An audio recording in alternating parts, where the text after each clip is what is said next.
தெய்வம் என்பதா, குருநாதன் என்பதா, என்னை பார்த்து பார்த்து வளர்ப்பதனால் அன்னை என்பதா. உன்னை தெய்வம் என்பதா, குருநாதன் என்பதா, என்னை பார்த்து பார்த்து வளர்ப்பதனால் அன்னை என்பதா.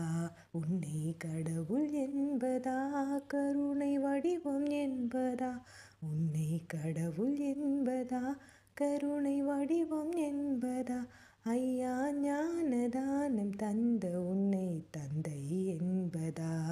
உன்னை தெய்வம் என்பதா, குருநாதன் என்பதா, என்னை பார்த்து பார்த்து வளர்ப்பதனால் அன்னை என்பதா. உன்னை தெய்வம் என்பதா, குருநாதன் என்பதா, என்னை பார்த்து பார்த்து வளர்ப்பதனால் அன்னை என்பதா. உன்னை தெய்வம் என்பதா, குருநாதன் என்பதா, என்னை பார்த்து பார்த்து வளர்ப்பதனால் அன்னை என்பதா.